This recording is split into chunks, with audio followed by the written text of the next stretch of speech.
here it is, all right, our very first Olitans knife in the channel. This should be an interesting one. There is the knife. Looks like we get a wiping cloth and a little paperwork. That's pretty much it. But let's go ahead and check what this one is all about here, shall we? I don't know that we have an actual model name for this one. It just says ALG059 on the box. So let's see what this one's all about here.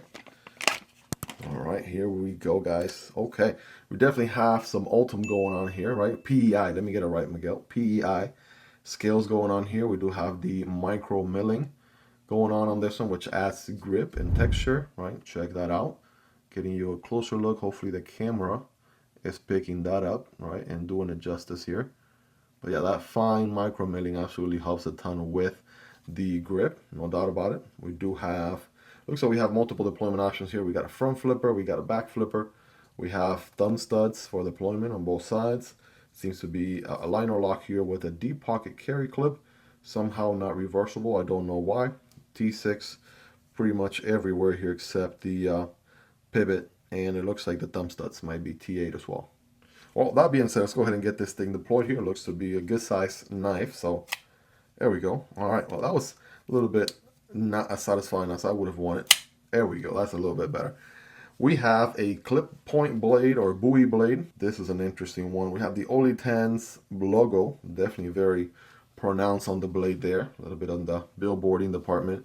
And this is a D2 blade, right? D2 steel, D2 blade. Now there's a whole back and forth, right, on whether you would choose 14C over D2 or D2 over 14C 28N, right, guys? Let me know in the comments which one is your go-to, right, budget steel. Are you more on the 14C 28N bandwagon? Are you more on the D2 bandwagon?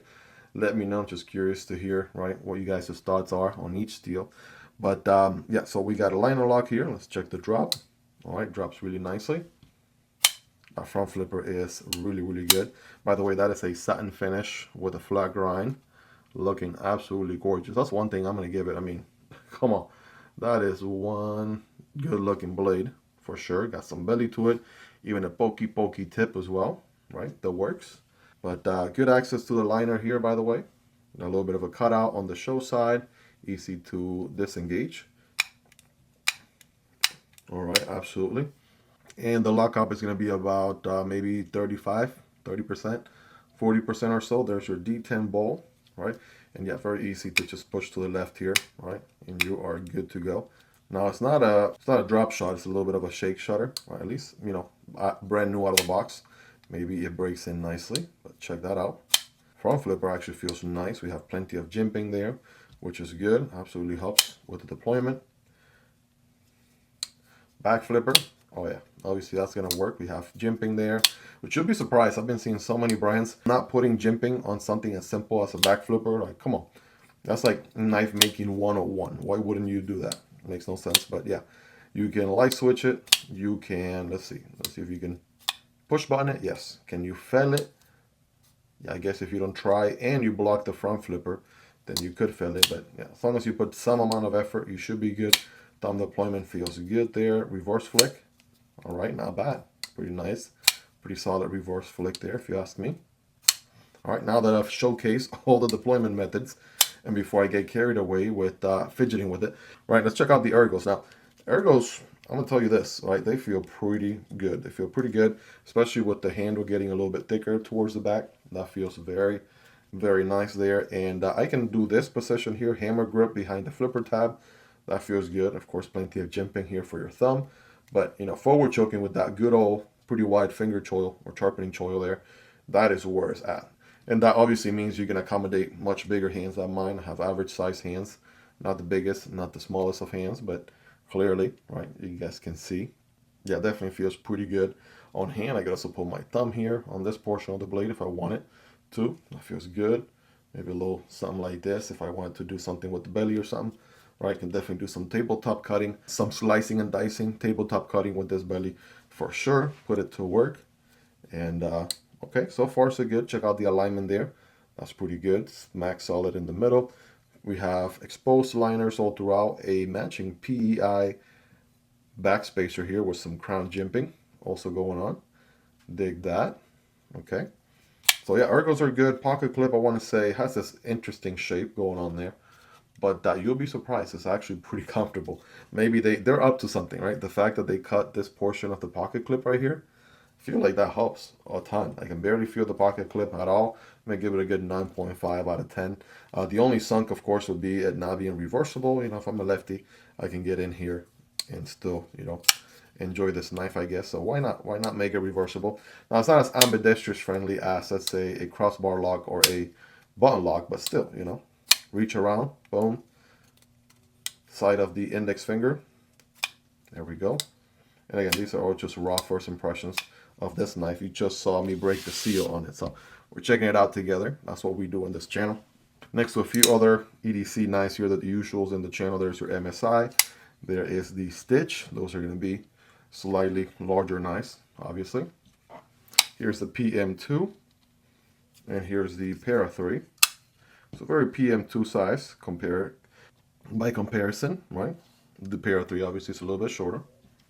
Here's the Demko AD 20.5. It's a little bit shorter.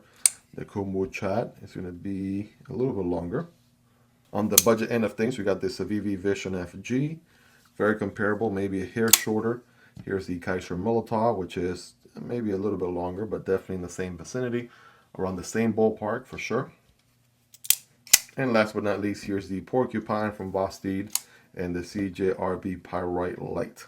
All highly recommendable budget EDC knives, all linked down below if you guys want to check prices, availability, and variants. And I do have content on all these knives here in the channel as well, so if you want to check any of these, just put the knife name Miguel EDC on the YouTube search box, and you'll find those right away. But now for my knife nerds out there, I got a blade stock thickness of 0.13. It's a little bit thicker than the 0.12 average in the channel. We got 0.57 on the handle, which is a little bit thicker than the 0.5 average in the channel. As far as weight goes, right, let's check that out. Now, we do have quite a lot of milling on the liners, right? And I'm no genius, obviously. I can see it here since PEI is a see-through material. But it's still a large knife, so I'm thinking over 4 ounces, somewhere between 4 and 4.5 ounces will be my guess. All right, how about 4.2? All right, there we go. That's what I'm talking about. And that translates to 118 grams for my friends across the pond. There you go. So obviously you're dealing with a large knife. It makes sense that it will weigh just a tad bit more. And finally, let's just get a quick reading here, right? Let's see. We have a total of 8 inches, right? I thought it was a little bit bigger, but just actually maybe shy of 8 inches, like 7.95 or so. The blade is going to be a little bit, these are interesting measurements here, 3 1/4 on the blade, 3 inches or maybe a little bit more, 3.1 or so on the cutting path, and then that handle is going to be 4.5, right? Very close to 4.5 inches. Those are your measurements right there, ladies and gentlemen. Let me know your thoughts on this one, right? What do you guys all like about it? What do you all love about it? Is there anything you hate about it or dislike about it? Let me know. Would definitely love to hear your thoughts.